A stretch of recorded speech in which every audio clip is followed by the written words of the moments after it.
ในอุปกรณ์ปลูกถั่วงอกด้วยระบบน้ำบดอัตโนมัติจะเป็นการปลูกถั่วงอกด้วยระบบน้ำอัตโนมัติพี่น้องพอดเวลาเขาก็จะรดน้ำเองโดยพี่น้องบ่ต้องยุ่งยากมารดน้ำถั่วงอกพอดเวลาเขาให้น้ำเองเลยในตัวสุดอุปกรณ์สุดนี้จะเป็นสุดเริ่มต้นพี่น้องอันนี้จะเป็นไอ้น้ำเนาะอันนี้จะมีทัมเมอร์และอันนี้ก็จะมีโต๊ะถังอันนี้ฟ้าพิปักถังเด้อในส่วนโต๊ะถังเนาะเขาก็จะเจาะรูไปให้แบบนี้แล้วพี่น้องในโต๊ะถังนี่เขาจะปลูกในถั่วละ2 กิโลครึ่งเขาสามารถได้ถั่วงอกนี่20 ถึง 25 กิโลนั่นเองพี่น้องสำหรับในสุดเริ่มต้นเนาะเขาก็จะมีอันนี้จะเป็นตะแกรงห้องวัสดุห้องก้นถังเพื่อบ่ให้ในถั่วของเขาเนี่ยลุดลงไปตันหูของถังเขานั่นเองเขาก็จะมีให้น้ำกันอยู่3 แผ่นเนาะพี่น้องนี่อันนี้คือปกถั่วเพื่อให้น้ำกระจายตัวดีและเบรกน้ำอันนี้ก็จะเป็นตัวเบรกน้ำในปากถังและในเซตนี้พี่น้องทางปักท่าภาษาช้าเพิ่นก็จะสั่งจะเป็นอาหารเสริมขวดเที่ยวรบก็จะมีแป้งกันเชื้อราสีบัวเขาก็จะมีคู่มือให้นั่นเด้อพี่น้องเด้อก็จะมีบัวไว้ตักแป้งภาษาช้าแล้วก็จะมีแสลงให้นั่นขอบใจพี่น้องเนาะทางปากท่าที่เพิ่นเสื้อหมัดลาซานนฟาร์มให้เฮาส่งมอบอุปกรณ์ดีๆแบบนี้ในการปลูกถั่วงอกให้พี่น้องทางบ้านเพื่อบ่เป็นการเสียเวลา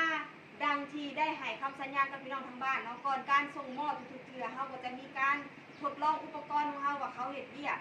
ได้บ่เพื่อบ่เป็นการเสียเวลามาลองกันเลยพี่น้องการติดตั้งก็ง่ายแล้วพี่น้องเพียงแต่เฮาก็เอาถังเนาะมาไว้ในถังห้องน้ำลักษณะแบบนี้เลยเด้อส่งในหลายๆคลิปกับแม่ยายเบกกับท่าที่ถึงแล้วส่วนพอส่งน้ำเราก็จะแยกไปหายแบบนี้เด้อพี่น้องเด้อเขาก็จะติดไปแบบนี้หายเนาะเพื่อการขนส่งจะง่ายขึ้นนั่นเองต่อมาเขาก็ประกอบพอส่งกับไดน้ำแบบนี้เลย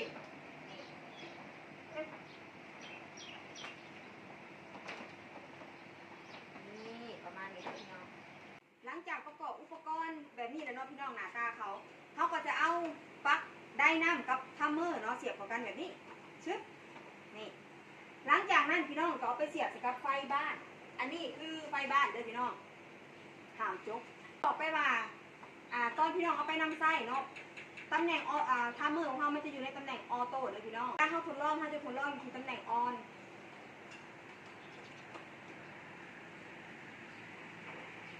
นี่เห็ดเรียกปกติเลยพี่น้องได้น้ำก็มีความแห้งดีในตัวฟ้าที่ปากการมีการกระจายตัวได้ดีเลยพี่น้องดีเลยเด้อ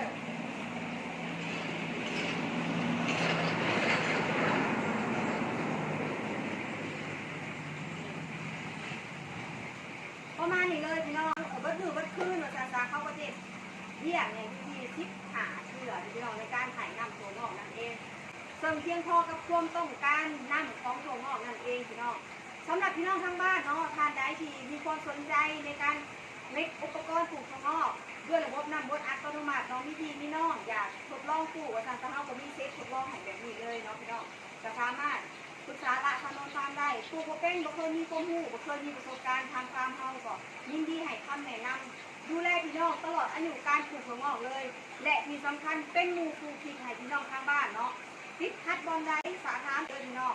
ตลอดอายุการปลูกถั่วงอกเลยสำหรับคลิปนี้มีไอเดียจะขอโตไปแพ็คอุปกรณ์ชุดนี้ฝากให้พี่น้องทาง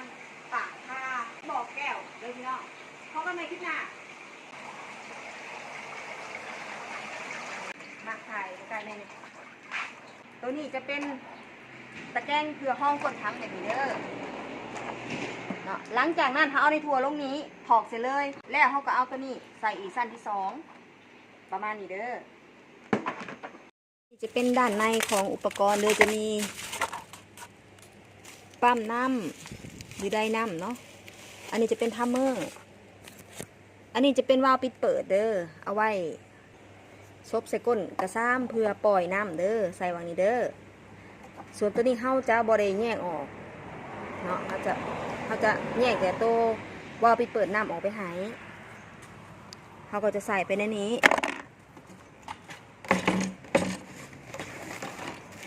อาหารเสริมแป้งกันเชื้อรา ห้าวห้องก้นถังโถทรงน้ำตะแกรงห้องก้นถัง1 อันปกในถั่ว1 อันแล้วก็ปิดปากถัง1 อันจากนั้นเขาก็จะใส่ตัวนี้เป็นตัวเบรกบ่ให้มันเคลื่อนเด้อเบรกไปใส่เบรกเพื่อบ่ให้มันเคลื่อนโตจากนั้นก็จะเอาฝาปิดปากถังใส่แบบนี้ไปเลยปิดปากนี่เขาก็จะเห็ดประมาณนี้เด้อไปเด้อ